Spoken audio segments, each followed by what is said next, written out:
أن لا إله إلا الله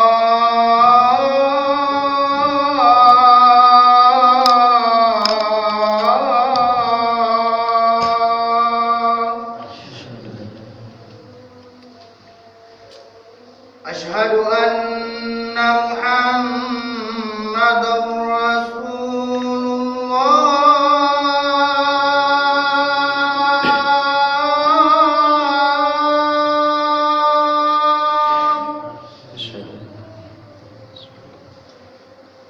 أشهد أن محمدا رسول الله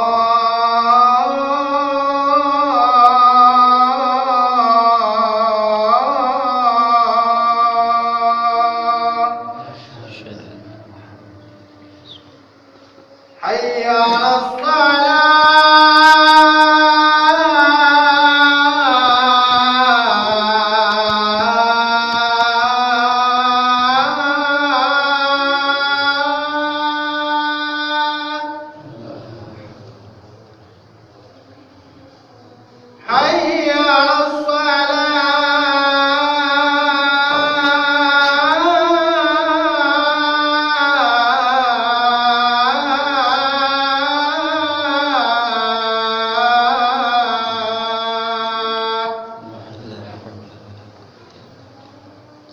حي على حي على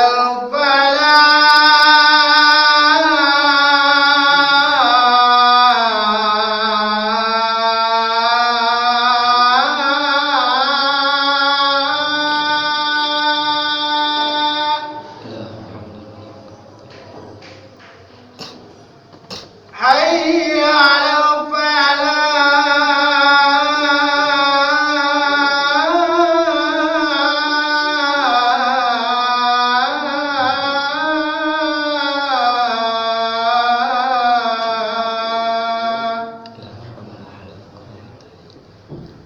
الله أكبر الله أكبر لا إله إلا الله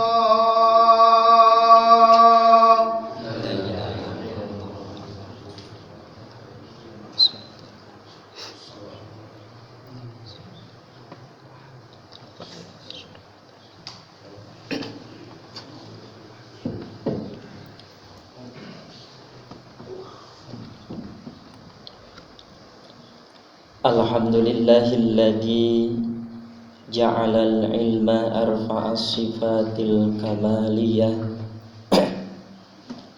wassalatu wassalamu ala Muhammad ibn Abdillah wa ala alihi wa ashabihi wa man tabi'ahu ila yaumil qiyamah. Qala Allah Ta'ala fil Qur'anil Karim A'udzu billahi minasy syaithanir rajim Bismillahirrahmanirrahim Wa ma umiru illa liya'budullaha mukhlishina lahud-din hunafa wa yuqimus salata wa yu'tuz zakata wa dzalika dinul qayyimah. Ayyuhal hadirun ittaqullaha haqqa tuqatih wa la tamutunna illa wa antum muslimun. Wa qala aidan wa tazawwadu fa inna khairaz zadi taqwa.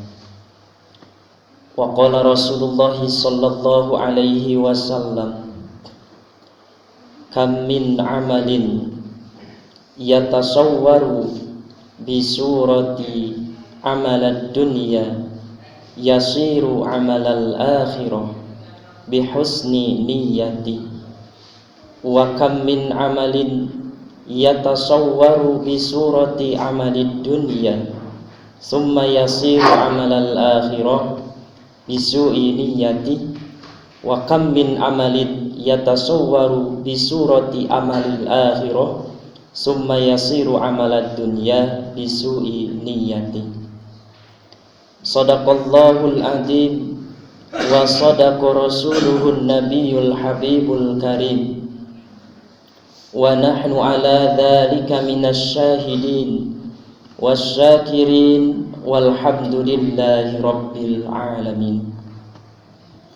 Puji dan syukur marilah kita sama-sama panjatkan kehadirat Allah yang Maha Ghafur, yang mana alhamdulillah dengan berkat tanjiji hadis qudrat dan takhsis iradatnya Allah subhanahu wa ta'ala menakdirkan kepada kita semua pada kesempatan kali ini berada di tempat yang insya Allah mulia, dan semoga perkumpulan kita di tempat ini menjadikan sebuah sebab turunnya rahmat dan maghfirah dari Allah subhanahu wa ta'ala.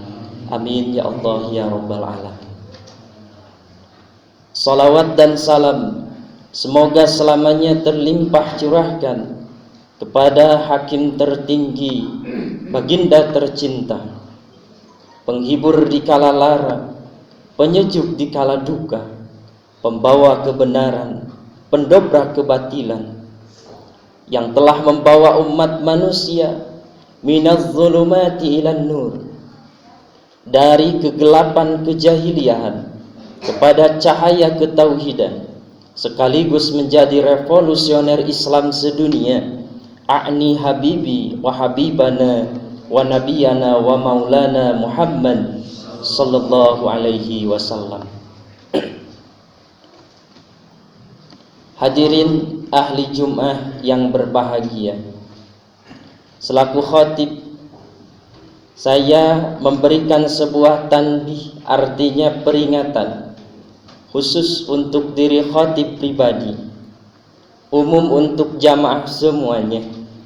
Marilah kita sama-sama meningkatkan ketakwaan kita terhadap Allah subhanahu wa ta'ala, yang mana realisasinya ialah imtithalu awamirillah wajtinabun nawahi, menjalankan segala apa yang diperintahkan oleh Allah subhanahu wa ta'ala dan menjauhi segala apa yang dilarang oleh Allah subhanahu wa ta'ala. Ma'atakumur rasul fakhuduhu wa ma nahakum anhu fantahu. Mengambil setiap apa yang dicontohkan, yang diperintahkan kepada kita semua oleh Rasulullah sallallahu alaihi wasallam, wa ma nahakum anhu fantahu, dan menjauhi, meninggalkan sekuat tenaga apapun dan apa saja yang Rasulullah sallallahu alaihi wasallam melarang untuk kita semua. Semoga kita semua diaku sebagai umatnya baginda Rasulullah sallallahu alaihi wasallam. Amin ya Allah ya rabbal alamin. Ma'asyiral muslimin rahimakumullah. Pada tahun ketiga Hijriyah, bertepatan dengan tanggal 7 bulan Syawal, lebih tepatnya 1 tahun lebih 1 minggu setelah perang Badar, ada sebuah peristiwa yang sangat luar biasa, yang mana peristiwa ini dicatat oleh para ulama ahli sejarah. Peristiwa ini merupakan sebuah peristiwa yang diabadikan oleh para ulama ahli sirah, di mana 3.000 pasukan kafir Mekah menyerang, datang untuk membombardir Madinah, yang dipimpin oleh Abu Sufyan bin Harb, kemudian dengan 200 pasukan kudanya yang dipimpin oleh Khalid bin Walid dan Ikrimah bin Abi Jahal. Kemudian pasukan komunikasi antara Khalid bin Walid dipimpin oleh Amr bin As. Pada saat itu mereka semua belum masuk Islam, belum mendapat hidayah dari Allah subhanahu wa ta'ala, ingin balas dendam menghancurkan umat Islam yang berada di Madinah pada saat itu. Mereka berangkat dari Mekah dengan 700-an pasukan baju berbesi, ingin menghancurkan umat Islam yang ada di Madinah. Mendengar hal itu, Rasulullah sallallahu alaihi wasallam mengumpulkan pasukannya sehingga terkumpul 1000 pasukan. 1000 pasukan lawan 3000 pasukan. Singkat cerita, pasukan kaum kafir Quraisy sudah sampai di Gunung Uhud. Rasulullah Shallallahu Alaihi Wasallam menginap di antara Uhud dengan Madinah. Kemudian pagi tiba-tiba datang, matahari menyinari sehingga kaum muslimin bisa melihat jumlah musuh, dan pasukan musuh pun bisa melihat jumlah kaum muslimin yang jumlahnya hanya sekitar 1000 dan musuh jumlahnya sekitar 3000. Pada saat itu diujilah mana orang yang benar-benar Islam, mana orang yang benar-benar beriman, mana orang-orang yang berjuang bi'ilai kalimatillah, untuk menegakkan agama Allah Subhanahu wa taala. Pada saat musuh saling berhadapan, sudah bisa melihat satu sama lain, nampaklah kemunafikan. Umat Islam yang tadinya 1000 orang, ternyata keluar 300 orang, menyatakan dirinya tidak siap untuk membela Islam, menyatakan dirinya sebagai seorang munafik yang dipelopori dan dipimpin oleh Abdullah bin Ubay bin Salul. Mereka kembali ke Madinah dengan tujuan semoga semangat umat Islam menjadi ciut. Jumlah yang sedikit ditinggalkan lebih sedikit lagi. Jumlahnya 1000 ditinggalkan oleh 300 orang menjadi 700 orang lagi. Kemudian harapan yang kedua, orang-orang munafik diantaranya, mereka berharap umat Islam kalah habis semuanya di tempat itu agar Madinah bisa dikuasai oleh mereka. Pada saat seperti itu Rasulullah Shallallahu Alaihi Wasallam menyuruh kepada para sahabatnya untuk senantiasa bersabar dalam menjalankan segala apa yang diperintahkan oleh Allah Subhanahu wa taala. Bersabar dalam apa? Ketika menjauhi segala apa yang dilarang oleh Allah Subhanahu wa taala. Di saat Rasulullah Shallallahu Alaihi Wasallam sedang mengatur barisan perang, tiba-tiba datang seseorang yang gagah perkasa, datang dari Madinah dengan kudanya yang sangat luar biasa, loncatannya, larinya yang sangat melesat. Namanya adalah Kuzman. Ingin ikut bergabung di pasukan umat Islam. Tapi yang mengherankan para sahabat, Rasulullah Shallallahu Alaihi Wasallam bersabda, wahai para sahabat, orang itu calon penghuni neraka. Kata Rasulullah Shallallahu Alaihi Wasallam. Sahabat masih penasaran, masih kaget, masa iya calon penghuni neraka? Padahal orang tersebut bermaksud untuk berjihad di jalan Allah Subhanahu wa taala. Singkat cerita, orang yang datang tadi alias Kuzman datang sampai berada di barisan paling depan di umat Islam. Sehingga ketika genderang perang dimulai, Kuzman yang pertama kali melemparkan tombaknya mengenai para musuh-musuhnya, sehingga kurang lebih 7 orang pasukan kafir Quraisy tumbang di tangannya Kuzman. Ketika kecambuk peperangan sudah dimulai, para sahabat memperhatikan terus kepada Kuzman. Masa iya orang seperti ini berjihad luar biasa di jalan Allah Subhanahu wa taala, sampai para pembawa bendera dari pasukan kafir Quraisy itu banyak yang tumbang. Kata sahabat, masa iya orang seperti ini masuk neraka? Saya penasaran, mungkin prediksi Rasul salah. Saya penasaran, masa iya? Terus diikuti oleh para sahabat. Ketika perang Uhud mulai dimenangkan oleh umat Islam, para sahabat yang lain sudah mengumpulkan ghanimah, tapi Kuzman masih tetap semangat mengejar kafir-kafir Quraisy, masih tetap semangat membunuh orang-orang Quraisy. Akan tetapi keadaan berbalik. Pada saat itu umat Islam terjadi sebuah kekalahan, terjadi sebuah kesalahan yang fatal. Akibatnya diantaranya Kuzman pun mendapatkan luka yang sangat luar biasa beratnya, sampai-sampai dia terluka. Akan tetapi sebelum dia terluka, mampu membunuh tentara pasukan kafir Quraisy tersebut. Sehingga ada seorang sahabat mendekati Kuzman. Wahai Kuzman, kata para sahabat, berbahagialah engkau. Engkau akan menjadi orang yang mati syahid di medan peperangan ini. Yang jelas mati syahid ini pahalanya sangat luar biasa. Engkau adalah seseorang yang sangat dimuliakan oleh Allah Subhanahu wa taala. Engkau menjadi seorang syahid, wahai Kuzman. Apa kata Kuzman? Maaf, saya berjuang bukan membela agama.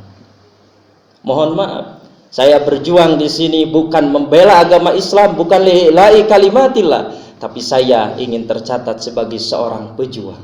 Saya ingin terlihat sebagai seseorang yang sangat luar biasa di medan peperangan.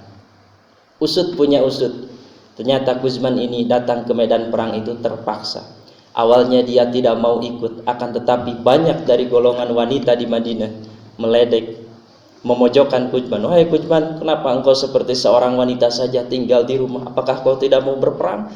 Beberapa kali terus dipojokkan seperti itu. Akhirnya dia ingin membuktikan bahwa dirinya itu adalah seorang jantan, bahwa dirinya itu adalah seorang saja'ah, seorang pemberani. Tujuannya salah, bukan ingin mendapatkan keridhaan dari Allah Subhanahu wa taala. Sehingga Abu Hurairah alias Abdurrahman bin Sahar, nama aslinya, nama jahiliyahnya adalah Abdus Syams. Setelah Rasulullah Shallallahu alaihi wasallam melihat Abdus Syams ini masuk Islam, Rasul memberikan nama dengan Abdurrahman bin Sahar. Karena senang dengan kucing-kucing, akhirnya beliau dijuluki dengan gelar Abu Hurairah. Abu Hurairah meriwayatkan hadis yang disampaikan oleh Rasulullah Shallallahu alaihi wasallam yang ditulis oleh seorang ulama besar. Perawinya adalah Imam Muslim.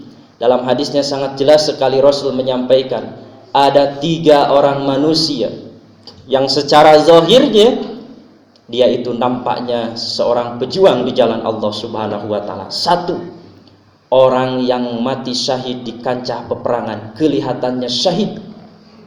Akan tetapi ketika di mahkamah Rabbaniyah Allah bertanya, wahai hambaku, apa yang engkau bisa perjuangkan, apa yang engkau bisa tunjukkan di hadapanku, bahwa engkau dulu seseorang hambaku yang mengabdi kepadaku. Kata orang yang mati di kancah peperangan, ya Rabb, ya Allah, saya dulu adalah seorang pejuang di medan peperangan, membela agamamu, saya berada di barisan umat Islam. Bagaimana kata Allah? Kadzabta, bohong kamu. Kau dulu bukan berjuang untuk aku. Kau dulu berjuang hanya untuk nama baikmu saja. Engkau berjuang hanya ingin disebut seorang pemberani saja. Engkau berjuang hanya ingin dicatat sebagai seseorang pahlawan saja. Kadzabta, dusta kamu, kata Allah Subhanahu wa taala. Yang kedua, kata Abu Hurairah yang diriwayatkan oleh Imam Muslim, ada seorang ulama pun sama datang kepada Allah Subhanahu wa taala, ya Allah, ya Rabb, dulu saya adalah seorang pendakwah ya Allah. Dulu saya adalah seorang pengajar ya Allah. Dulu saya adalah seorang guru ya Allah. Dulu saya adalah seorang ulama ya Allah, yang siang malam selalu berjuang di jalanmu ya Rabb. Kata Allah, kadzabta, dusta kamu. Dulu engkau seperti itu, melakukan hal semacam itu semata-mata bukan li'ila'i kalimatillah, bukan untuk menjunjung tinggi agamaku, agama Allah Subhanahu wa taala, tapi engkau hanya ingin disebut sebagai orang cerdas. Kau hanya ingin disebut sebagai orang pintar. Kau hanya mencari kedudukan di hadapan manusia. Kau hanya ingin mencari kemuliaan di hadapan manusia. Maka kadzabta, dusta kamu. Yang ketiga, ada seorang ahli sedekah, dermawan sangat luar biasa, ditanya oleh Allah Subhanahu wa taala, kasusnya pun sama. Kadzabta, dusta kamu. Niatmu salah. Dulu engkau bersedekah bukan untukku, tapi engkau bersedekah hanya ingin membesarkan nama baikmu saja. Engkau bersedekah hanya ingin dilihat bahwa engkau itu adalah orang yang dermawan. Maka salah niatmu, bukan untukku, untuk duniamu. Niatmu bukan untuk membesarkanku, tapi hanya untuk membesarkan namamu. Hadirin rahimakumullah. Disinilah pentingnya pondasi dalam setiap kita melakukan setiap amal, maka harus didasari dengan niat terlebih dahulu. Faktor motivasinya apa? Apakah semua ini karena Allah Subhanahu wa taala, atau semata-mata kita ini hanya ingin mencari kedudukan di mata manusia belaka? Semoga kita semua bisa mengambil hikmah dan ibrah dari pelajaran yang disampaikan, kemudian yang diriwayatkan oleh Imam Muslim. Amin ya Allah ya Rabbal alamin. Barakallahu li wa lakum bil ayati wa dzikril hakim. Wa taqabbala minni wa minkum tilawatahu innahu was-sami'ul alim.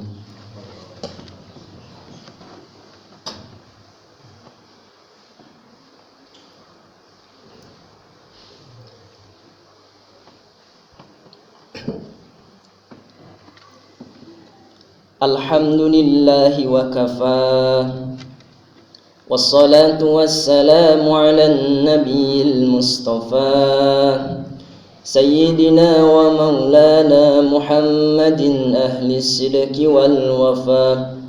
Ashhadu an la ilaha illallahul malikul huda wa ashhadu anna Muhammadan abduhu wa rasuluhu alladhi la yantiqu 'anil hawa in huwa illa wahyun yuha.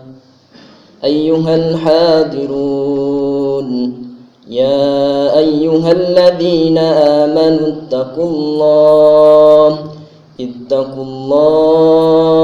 ittaqullaha wal tanzur nafsum ma qaddamat liwad wattaqullaha innallaha khabirum bima ta'malun. Hadirin ahli Jum'ah rahimakumullah. Mengenai hal tadi di khutbah yang pertama, maka kita semua senantiasa harus meluruskan niat kita.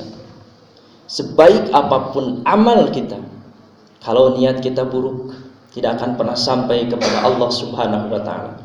Maka yang pertama kali harus kita perbaiki, satu, niat. Yang kedua, amal kita. Amal meskipun kelihatannya amal duniawi, akan tetapi kalau tujuannya adalah untuk Allah Subhanahu wa ta'ala mendapatkan keridhaannya. Syekh Az-Zarnuji dalam kitabnya mengabadikan hadis dari Rasulullah sallallahu alaihi wasallam. Beliau bersabda, "Kam min amalin yatasawwaru bi surati amalid dunya, thumma yasiru amalal akhirah bi husni niyati."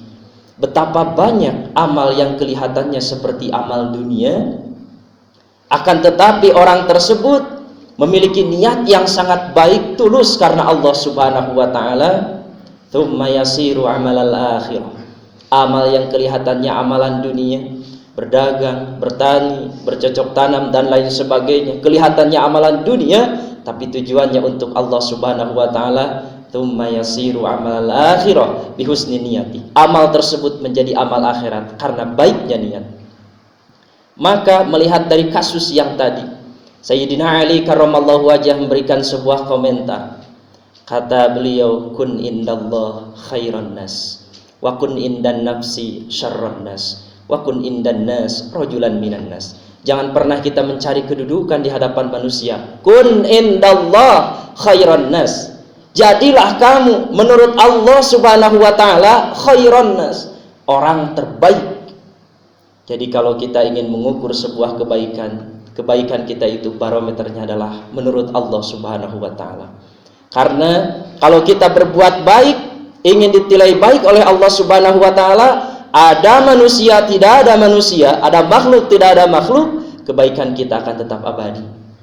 Akan tetapi kalau kita kebaikan itu hanya sekadar manipulasi saja, hanya ingin dilihat baik oleh manusia, maka kebaikannya itu adalah tipuan belaka. Berbuat baik hanya di hadapan manusia saja, jauh dari orang lain, akan berbuat buruk. Maka yang pertama, kun indallah khairan nas, jadilah kalian semua orang yang terbaik menurut Allah Subhanahu wa ta'ala.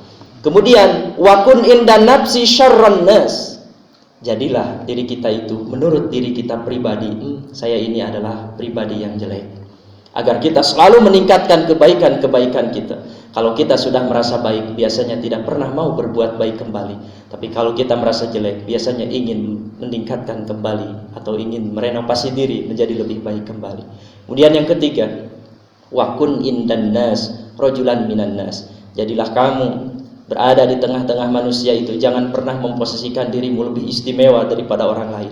Jangan pernah merasa bahwa orang yang ada di sekitarmu lebih rendah daripadamu, tapi merasalah kita itu sama saja dengan orang lain. Jangan pernah mengistimewakan diri kita masing-masing di hadapan orang lain, akan tetapi buatlah kita itu istimewa di hadapan Allah Subhanahu wa ta'ala. Semoga khutbah dari yang pertama sampai yang kedua banyak manfaatnya. Amin ya Allah ya Rabbal Alamin.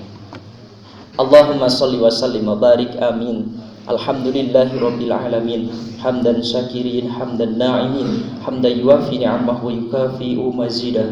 Ya Rabbana lakal hamdu kama yanbaghi li jalali wajhikal karim wa 'azimi sultani.